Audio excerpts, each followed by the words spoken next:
The fighter jet that most people are not talking about is the one that actually keeps U.S. Navy pilots up at night. Everyone knows about the J-20.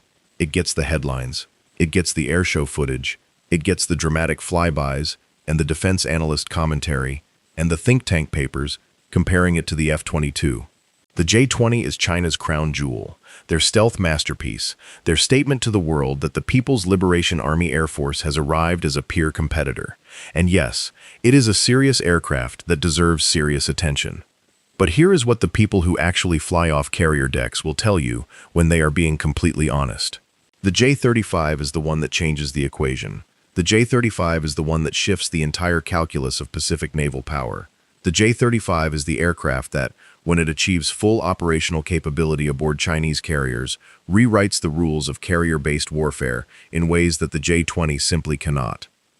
And understanding why requires you to understand something fundamental about how naval air power actually works, what makes it different from land-based air power, and why the specific capabilities of a carrier-based stealth fighter represent a threat category that is entirely distinct from anything China has fielded before.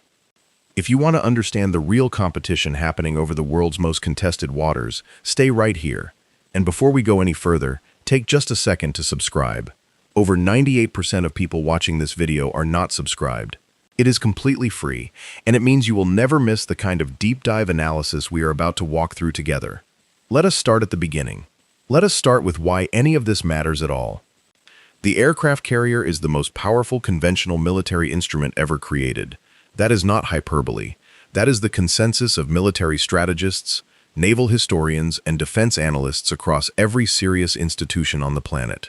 A carrier strike group projects power across thousands of miles of open ocean. It can put dozens of combat aircraft within striking distance of a coastline without asking permission from any neighboring country, without establishing a land base, without requiring overflight rights. It is sovereign territory that moves at 30 knots and carries enough firepower to fundamentally alter the military balance of an entire region. The United States has built its entire Pacific military strategy around this reality for over 80 years. Since the Battle of Midway in 1942, the carrier has been the centerpiece of American naval dominance. And for most of those 80 years, the United States operated in an environment where no potential adversary could meaningfully challenge American carrier-based air power on equal terms. China understood this. China studied it carefully, and China made a decision roughly 2 decades ago that would shape everything we are now watching unfold. They decided to build their own carrier-based aviation capability from scratch, not just carriers as platforms, not just jets to put on those carriers, but an entire ecosystem of carrier-based air power designed specifically to challenge American dominance in the Western Pacific. The J-35 is the centerpiece of that ecosystem, and the story of how it got here, what it can do, and what it means for U.S. Naval Aviators is one of the most important and underappreciated defense stories of our time. To understand why the J-35 matters more than the J-20 in terms of the threat it poses to American carrier operations, you first need to understand why the J-20, for all its impressive capabilities, is fundamentally limited in what it can threaten. The J-20 is a land-based fighter, a very capable, very sophisticated, genuinely fifth-generation land-based fighter, but land-based nonetheless. It operates from fixed airfields. Those airfields are located in China. They are fixed in place. They are known. They are targetable. In any serious Pacific conflict, those airfields immediately become high-priority targets. And more importantly, those airfields limit the J-20's operational range in ways that matter enormously in a theater as vast as the Pacific Ocean. The J-20 is large. It is roughly the size of the F-22, possibly larger. That size gives it range and the ability to carry a significant internal weapons load. But it is optimized for air superiority over and near Chinese territory. It is designed to deny American aircraft access to Chinese airspace and to the airspace surrounding Taiwan and the South China Sea. It is a defensive and area denial weapon dressed up in offensive-looking clothing. Can the J-20 threaten American carriers? In theory, yes, at range, with the right weapons. But putting J-20s into combat against a carrier strike group means putting Chinese pilots hundreds of miles out over open ocean, away from their land bases, potentially beyond the range of their own air defense umbrella, and into a threat environment where they are operating alone, without the support structure that makes land-based aviation so powerful. The J-35 changes all of that. completely, fundamentally, in ways that cannot be overstated. A carrier-based stealth fighter does not need an airfield in China. It does not operate from a fixed, known, targetable location. It rides on a ship that moves. A ship that can be positioned anywhere within its operational range, repositioned overnight, disguised among commercial traffic, or simply held over the horizon where it cannot be seen, cannot be targeted, and cannot be neutralized except by first finding and defeating the carrier itself. A carrier-based J-35 can appear from a direction that a land-based J-20 could never reach. It can show up in an operational area where no Chinese land base exists within range. It can threaten American surface groups from vectors that American planners have not had to seriously account for in a carrier-based threat context before. That is the core of why American naval aviators are watching the J-35 with a different kind of attention than they give the J-20. The J-20 is a peer threat over known geography. The J-35 is a mobile, flexible, repositionable stealth threat that travels with the very platform it is designed to contest. Now let us talk about the aircraft itself. What is the J-35? Where did it come from? And what does it actually bring to the fight? The aircraft that became the J-35 has a complicated history. It began life as the FC-31, a prototype developed by Shenyang Aircraft Corporation, which is one of China's two major fighter manufacturing enterprises. The FC-31 was first publicly revealed in 2012. It flew at the Zhuhai Air Show in 2014, which created enormous international attention and a fair amount of controversy given its visual similarities to the F-35. Those visual similarities were not accidental, and understanding how they came to exist tells you something important about Chinese defense development strategy that goes far beyond this one aircraft. In 2015, the United States Department of Justice indicted 5 members of the People's Liberation Army on charges related to cyber espionage targeting American defense contractors. Among the specific programs those individuals allegedly targeted were Joint Strike Fighter Development Files, the F-35 program. Multiple subsequent investigations and reports from both government and private cybersecurity sources established that Chinese actors had penetrated Lockheed Martin and several F-35 subcontractors over an extended period, extracting significant volumes of technical data related to the aircraft's design, systems, and vulnerabilities. Now, there is an important distinction to make here. Stealing design data is not the same as being able to replicate the underlying technology. The F-35 represents decades of accumulated American aerospace engineering expertise. The materials science, the software architecture, the manufacturing techniques, the sensor fusion algorithms. These are not things you can replicate by reading a set of blueprints. The knowledge embedded in those systems lives in the people who built them, in the institutional processes that produced them, and in the decades of testing and refinement that shaped them. But that data almost certainly accelerated Chinese development of the FC-31 and subsequently the J-35 in meaningful ways. It may have helped Chinese engineers understand failure modes to avoid. It may have informed their approach to certain aerodynamic configurations. It may have provided insight into what the Americans considered important and why. The result is an aircraft that bears a striking external resemblance to the F-35, raises immediate questions in the minds of every Western analyst who looks at it, and represents a genuine fifth-generation carrier-based capability that China has developed in a fraction of the time it took American programs to produce comparable aircraft. By 2021, a new and significantly upgraded version of the aircraft had been photographed operating from Chinese facilities, and by 2022 there was confirmation that this evolved design had been selected as China's carrier-based stealth fighter, distinct from the export-oriented FC-31 and now developed specifically for People's Liberation Army Navy service. The designation J-35 placed it firmly in the PLA's fighter lineage alongside the J-20, signaling its status not as an experimental or developmental aircraft, but as a production program intended for frontline service. What is it designed to do? In broad terms, the J-35 is a multi-role carrier-based stealth fighter. It is intended to provide the People's Liberation Army Navy with fifth-generation air power projected from Chinese carrier decks. That means air-to-air combat capability against adversary fighters, strike capability against surface and land targets, and the kind of sensor and networking sophistication that characterizes true fifth-generation systems. The J-35 is smaller than the J-20. This matters for carrier operations in fundamental ways. Smaller aircraft are easier to handle on carrier decks, which are extraordinarily space-constrained environments. Smaller aircraft can be spotted in greater numbers. Smaller aircraft have lower structural weight, which affects catapult requirements and arresting gear loads. The J-35 size is not a compromise or a weakness. It is an intentional design choice driven by the realities of carrier operations. Let us talk about what makes it genuinely dangerous as a carrier-based platform, moving beyond the general concept and into the specific capabilities that create real tactical problems for American naval aviators. Stealth. The J-35 features a design philosophy clearly aimed at reducing radar cross-section. The external configuration, with its trapezoidal inlets, blended fuselage, internal weapons bays, and carefully managed surface angles, reflects a genuine effort to minimize detection. Whether its radar cross-section is comparable to the F-35C is something that no public source can tell us with certainty. But the fundamental design intent is clear, and the engineering principles being applied are established enough that their effectiveness can be assessed in general terms. A carrier-based stealth fighter that even approaches F-35C level signature reduction represents a quantum leap over anything China has previously operated from carrier decks. The J-15, which has been China's primary carrier fighter, is a large, highly capable but non-stealthy aircraft based on the Soviet-era Sukhoi 33 design. Radar cross-section on a J-15 is enormous by modern standards. Detecting and targeting it is straightforward. A J-35, even with a signature somewhat higher than an F-35, is an entirely different problem set. Internal weapons carriage. One of the fundamental compromises of stealth design is that external weapons dramatically increase radar cross-section.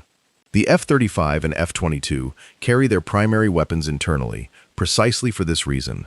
The J-35 features internal weapons bays, allowing it to carry missiles and bombs internally, while maintaining its stealth profile. This means a J-35 heading toward your formation is not advertising its weapons load. You cannot look at it on radar and see what it is carrying. You see a small, low observable return, and by the time you have resolved that into a targeting solution, the aircraft has potentially already employed its weapons. Sensor fusion and avionics.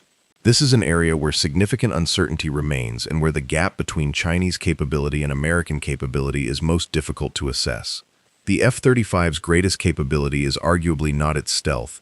It is its sensor suite and its ability to fuse data from multiple sensors into a single coherent tactical picture that the pilot sees and can act on. The F-35's active electronically scanned array radar, its electro-optical targeting system, its distributed aperture system that gives the pilot a spherical view around the aircraft, and its electronic warfare suite, all feeding into a unified display, create a situational awareness advantage that can be decisive in combat. Chinese avionics have improved dramatically over the past 2 decades. The J-20 features a domestically developed active electronically scanned array radar that appears genuinely capable based on available information. The J-35 almost certainly features comparable avionics as a next-generation platform. Whether Chinese sensor fusion is at parity with the F-35C is unknown, but even at 80% of American capability, it represents a radically more sophisticated opponent than Chinese naval aviation has previously fielded. Now, here is where we need to have an honest and detailed conversation about the structural implications of J-35 deployment for American naval planning. Because the tactical threat of the aircraft itself, while real, is only part of the story. The American carrier air wing has for decades been built around a fundamental assumption. That assumption is that the United States would have air superiority, or at least air parity, in any serious conflict, and that this air superiority would be achieved and maintained by American carrier-based and land-based aircraft operating against adversaries whose carrier-based air power was either non-existent or negligible. The Soviet Union never developed a fully operational carrier-based aviation capability, despite years of effort. No other potential adversary came close. China is about to end that era, completely. What does it mean for American carrier operations when the adversary also has carrier-based stealth fighters? It means the threat is not coming exclusively from a direction tied to Chinese land bases. It means the threat can appear from any bearing in the threat envelope, because a carrier is a mobile threat projector, just as an American carrier is. It means the air wing planning process becomes significantly more complex, because now you have to account for carrier versus carrier air combat as a real operational scenario in ways that have not been seriously wargamed in living memory. Think about what that means for strike planning. An American carrier air wing planning a strike against targets in or around Taiwan, for example, has historically had to account primarily for Chinese land-based defenses, surface-to-air missile systems, land-based interceptors operating from known airfields, airborne early warning aircraft flying predictable patterns from those same airfields. All of these threats are real and serious, but they are geographically constrained. You know roughly where they are. You can plan routes around them. You can use timing and deception to reduce their effectiveness. Now add a Chinese carrier group operating somewhere in the Philippine Sea or the South China Sea. A group that has its own J-35s airborne, its own early warning coverage, its own threat envelope that overlaps with your strike package's ingress and egress routes. Now your strike planning has a variable you cannot fix in space. A threat that was over the horizon at mission brief time might have repositioned by the time your aircraft are feet wet. Your planned deconfliction might not deconflict anymore because the Chinese carrier moved. This is the kind of problem that keeps strike planners genuinely up at night. Not because it is insoluble, but because it adds complexity layers and decision points that consume time and cognitive resources in an operational environment where both are precious. And it gets more complicated still. Because the J-35 does not operate alone. It operates within a system. China's carrier-based air power doctrine, insofar as we can understand it from public sources and the observable development of Chinese naval aviation, does not envision Chinese carriers operating independently as the U.S. Navy does. American carrier doctrine places enormous emphasis on the carrier strike group as an independent operational unit. The carrier, its escorts, its air wing, operating together as a self-sufficient power projection force far from home. Chinese carriers, at least in their current development state, appear more likely to operate in coordination with shore-based aircraft, land-based missiles, submarines, and surface combatants as part of an integrated anti-access and area denial strategy. The J-35 on a Chinese carrier is not meant to replicate what the F-35C does for an American carrier strike group. It is meant to extend the reach of Chinese integrated air defense, strike, and sea denial capabilities beyond the range of shore-based systems. That is a fundamentally different role, and understanding that difference tells you something important about where the J-35 actually fits in the threat picture. The J-35 is designed to close the gap, to take Chinese anti-access capabilities, which already threaten American carriers through ballistic and cruise missiles, submarines, and long-range shore-based aviation, and extend that capability beyond the geographic range limits of shore-based platforms. If a Chinese carrier group can operate 500 miles from shore with J-35s flying combat air patrol and strike packages, then the zone of genuine danger for American carriers just expanded by 500 miles in any direction that Chinese carrier can position itself. That is an enormous operational change. In Pacific geography, 500 miles is the difference between operating inside the first island chain and operating outside it. It is the difference between being within range of Taiwanese coastal defenses and being comfortably beyond them. It is the difference between a threat that American planners have built specific countermeasures against and a threat that those countermeasures do not address, because it comes from a vector they were not designed for. Let us also talk about numbers, because this matters more than most analysis acknowledges. How many J-35s is China planning to build? How quickly? How many carriers will they eventually deploy them from? China currently operates 3 aircraft carriers. The Liaoning, their first carrier, is a refurbished Ukrainian Soviet-era vessel used primarily for training. The Shandong, their first domestically built carrier, is a conventional ski jump design similar to the Liaoning but with improved systems. And the Fujian, their third carrier, and their first with electromagnetic catapults, which is directly relevant to J-35 operations in ways we need to discuss. Ski jump carriers, like the Liaoning and Shandong, have a significant limitation for high-performance aircraft operations. A ski jump launch does not use a catapult. The aircraft rolls down the deck and uses its own thrust to get airborne. This limits the launch weight.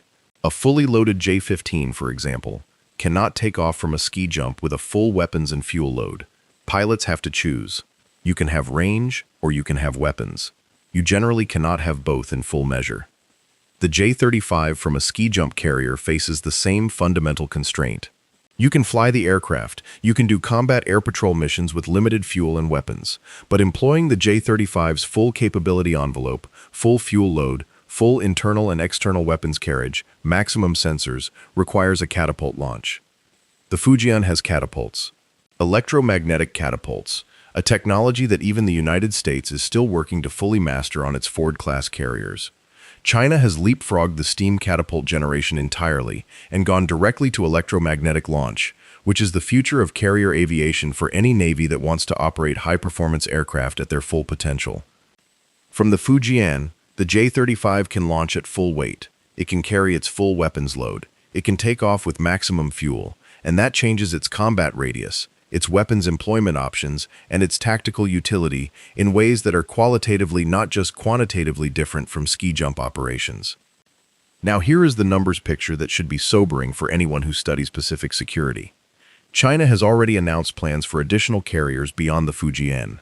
Reports from Chinese state media and defense analysis suggest that China aims to operate at least 5 to 6 carrier groups within the next 15 to 20 years.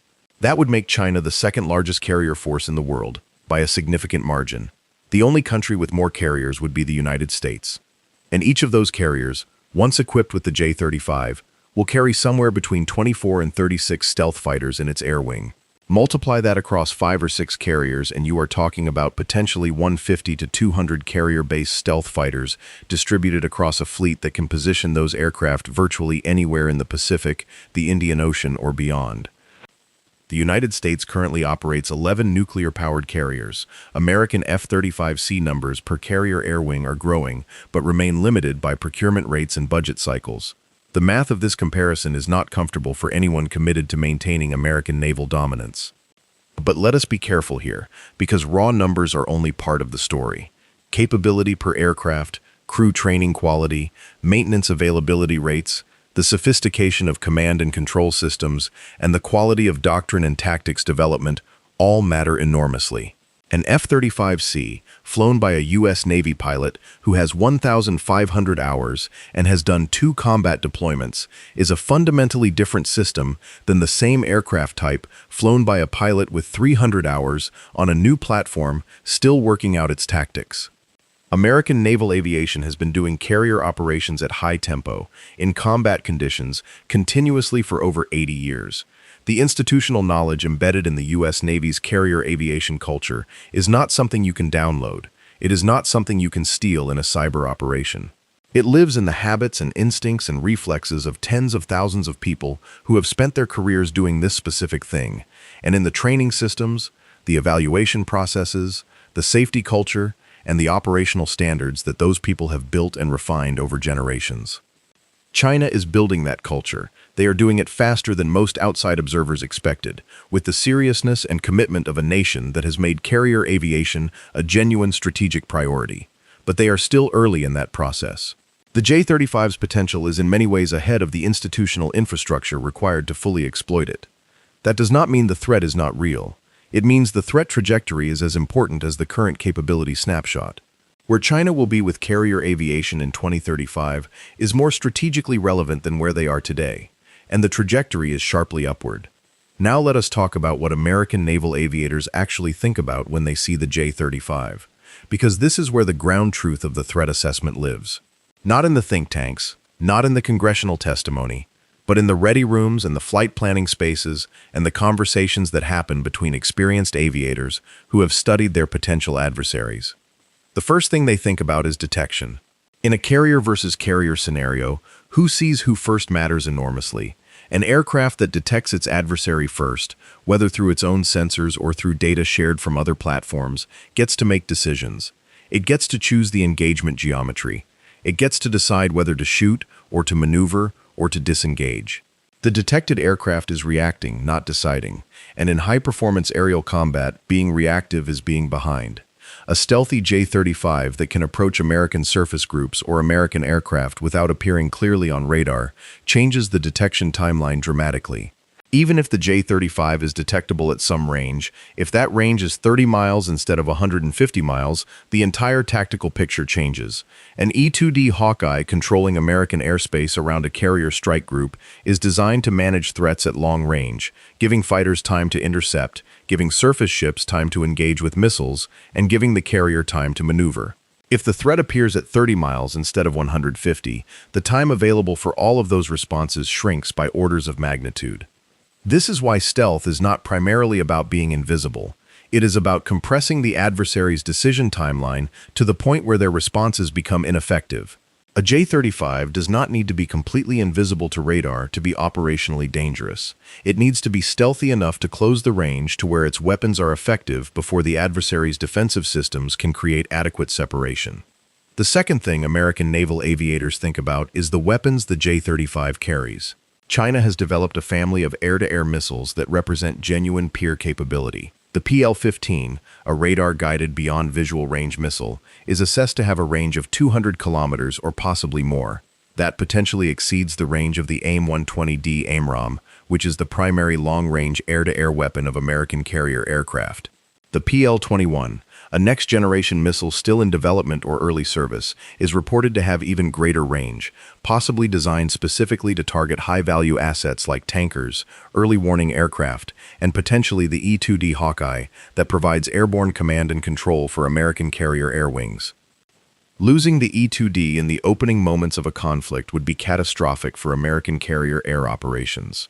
The Hawkeye is the linchpin of carrier air wing management. It provides radar coverage, manages intercepts, coordinates strike packages, and links the air wing to the broader intelligence and communications network that makes modern carrier aviation so effective. An adversary that can reliably threaten the Hawkeye at range, forcing it to fly with greater standoff distance or fly with fighter escort that degrades its own coverage, has fundamentally compromised American carrier air wing effectiveness without shooting down a single F-35C. The Chinese understanding of this vulnerability is evident in their missile development priorities. The PL-21's reported characteristics make sense only if you are trying to threaten aircraft that fly high and far from the fight, exactly the profile of a Hawkeye or a tanker. This is sophisticated adversarial thinking. It is not just trying to shoot down American fighters, it is trying to blind and starve American carrier aviation. The third thing American naval aviators think about is the network. The J-35 does not fight alone. It is designed to be part of China's broader intelligence, surveillance, and reconnaissance network. Chinese satellites, over-the-horizon radar systems, maritime patrol aircraft, submarines equipped with sensors, and surface warships with long-range radar all feed into a common operating picture that a J-35 pilot can potentially access. Chinese doctrine calls this the system of systems concept. The idea that the greatest military advantage comes not from any single platform, but from how platforms and sensors and weapons are networked together into an integrated whole. In this framework, the J-35 does not need to find the American carrier on its own radar. The carrier's position can be fed to the J-35 from a satellite or an over-the-horizon radar, or a maritime patrol aircraft that is well outside the American carrier's defensive envelope. The J-35 uses that cueing to position itself for an attack, while maintaining its own emissions control, not using its own radar in ways that would alert American electronic surveillance. It goes feet wet toward the carrier with a target picture provided by external sensors, closes to weapons range using passive sensors or data link updates, and employs its missiles from a position where its stealth profile has maximized the available decision time for the attack. This is a genuinely sophisticated employment concept, and it does not depend on the J-35 being better than the F-35C in a one-on-one within visual range engagement. It depends on China's integrated sensor network being able to put the J-35 in the right place at the right time with the right information. That is a much more achievable goal than winning a close-in dogfight.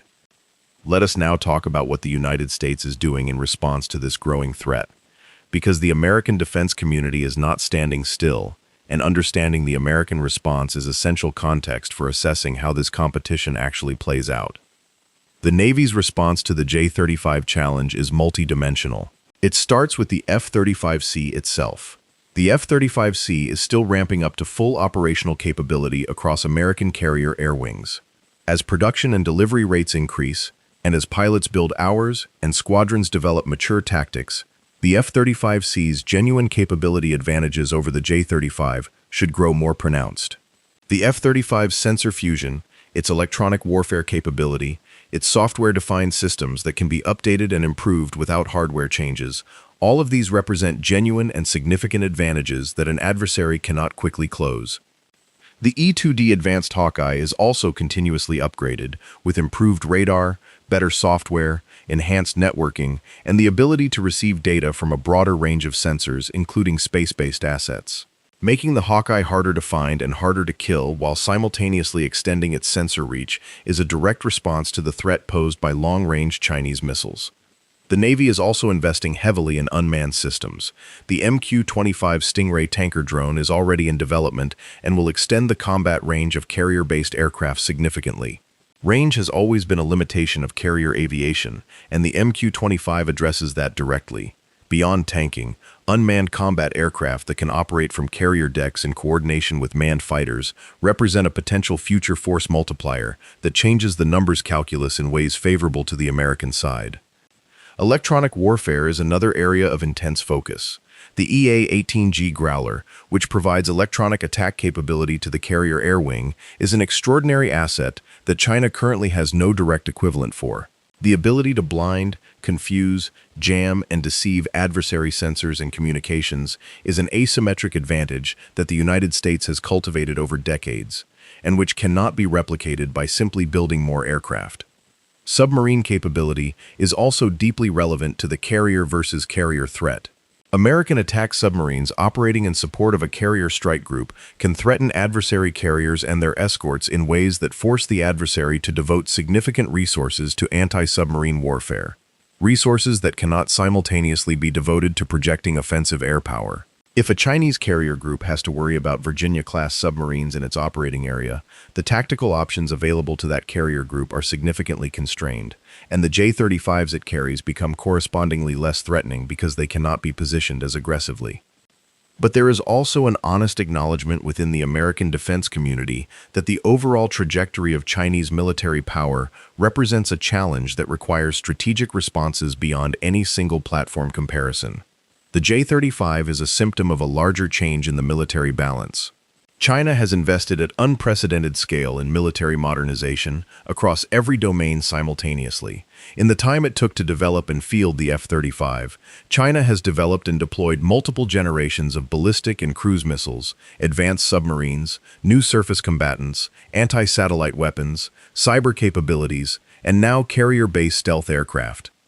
Matching that breadth of investment requires not just good individual programs, but a clear strategic vision for how American advantages compound across domains to offset Chinese advantages in specific areas. The United States' greatest assets are not any single weapons system. They are the alliance network that gives American military power access and depth across the entire Pacific theater. The quality and training of American military personnel. The adaptability and innovation capacity of the American defense industrial base when properly resourced and focused, and the decades of operational experience that American naval aviation brings to any engagement. These are genuine advantages, but they require constant investment, clear prioritization, and a strategic community willing to make hard choices about where American military resources are best applied. Now let us come back to the specific question of why naval aviators focus on the J-35 rather than the J-20 as their primary concern. Because everything we have discussed leads to this point, and the answer is more specific than simply saying that carrier-based threats are more mobile. The reason U.S. Navy pilots are more specifically focused on the J-35 comes down to contested battle space and the rules that govern it. When American carrier aviation plans for high-end conflict, the fundamental planning challenge is operating in a contested environment where the adversary has invested heavily in preventing American aircraft from reaching their objectives. China's anti-access and area denial investments, from ballistic missiles that can theoretically target carriers at range, to submarines that threaten surface ships, to land-based fighters and missiles that deny airspace, are all oriented around one central problem. How do you stop American carriers from projecting air power into a conflict zone? Every element of that anti-access system is designed with geographic constraints in mind. The DF-21D carrier-killing ballistic missile has a finite range. Land-based fighters operate from fixed airfields with known locations. Surface-to-air missile systems cover defined areas. The geography of the first and second island chains in the Pacific creates natural choke points that Chinese planners have invested heavily in militarizing. American carrier operations in a Taiwan scenario or a South China Sea scenario have to navigate through or around that geography. American planners have developed strategies for doing so, leveraging range, timing, deception, electronic warfare, and submarine support to create windows of opportunity for carrier-based strikes. The J-35 on a Chinese carrier directly attacks that planning framework by making the threat mobile in the same dimension that American planning exploits.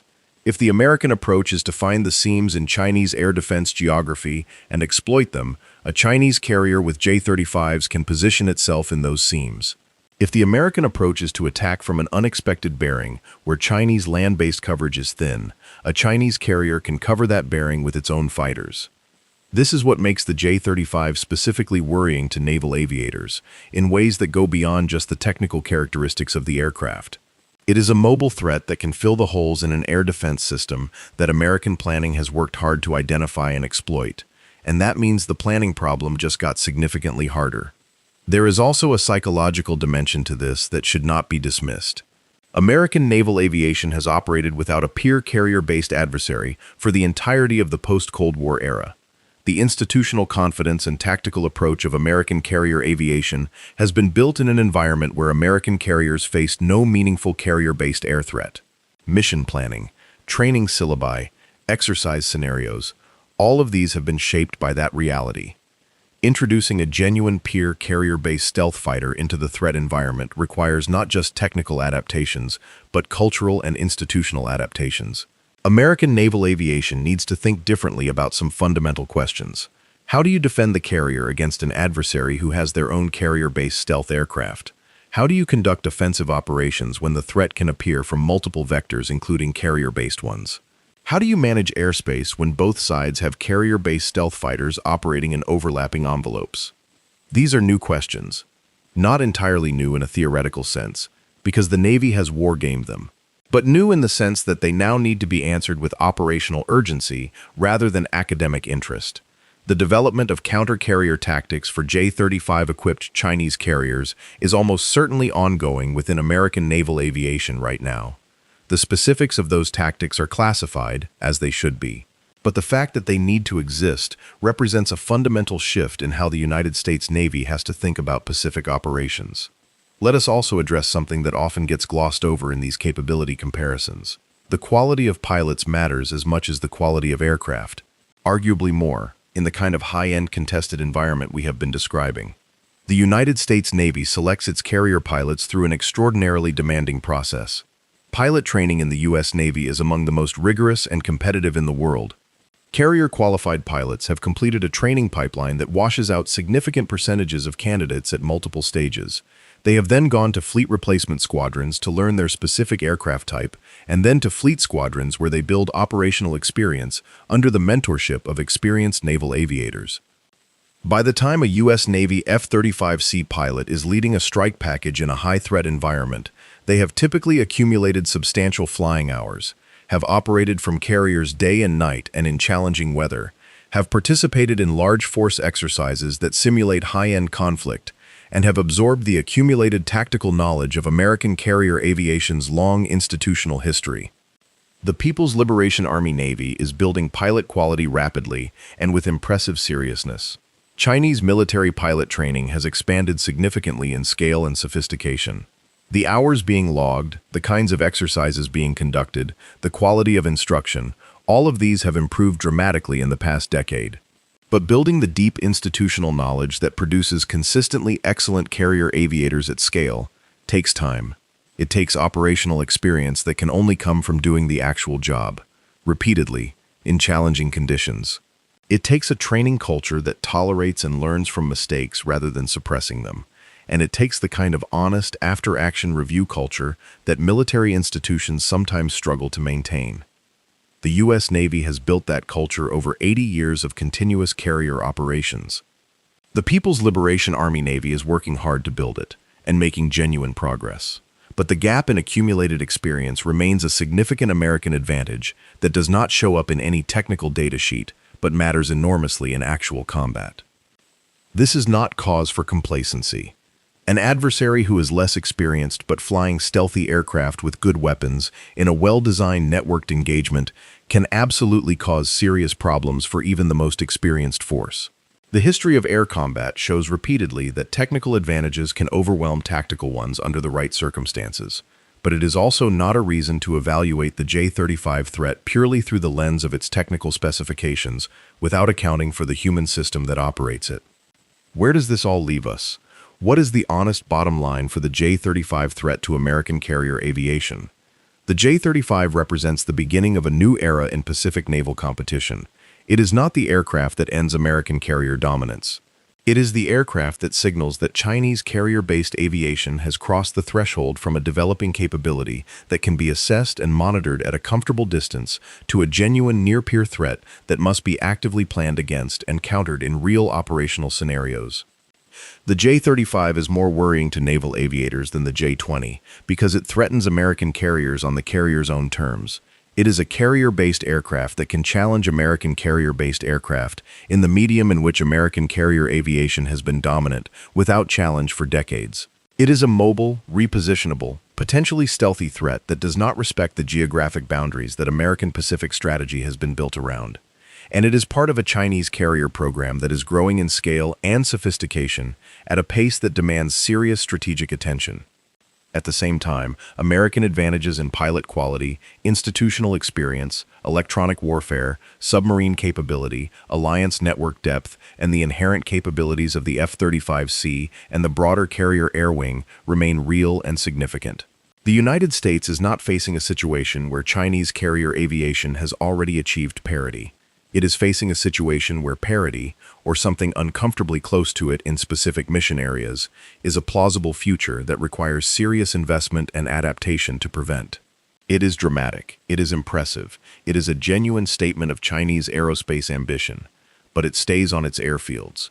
It flies from known locations. It operates within the geographic framework that American planning has already accounted for. The J-35 does not stay on an airfield. It goes where the carrier goes. And where the carrier goes, the entire threat calculus follows. That is what makes it the aircraft that serious naval aviators are focused on. Not because the J-20 is unimportant, but because the J-35 represents the kind of change that alters strategic mathematics at the foundational level. The kind of change that requires not just new tactics or new countermeasures, but new ways of thinking about what Pacific carrier operations mean and what they require. The competition between American and Chinese carrier aviation is the defining military competition of this generation. It will play out over the next 2 decades in exercises, in technology development programs, in pilot training pipelines, in defense budget decisions, and ultimately in the operational readiness of carrier strike groups deployed across the most strategically important ocean on the planet. Understanding that competition starts with understanding the J-35. Not as a technical curiosity or a defense policy abstraction, but as a real operational threat that real people are planning against and preparing to counter right now, in ready rooms and planning spaces aboard American carriers operating across the Pacific. The sailors and aviators doing that work do it without fanfare, without headlines, without the public acknowledgement that their work deserves.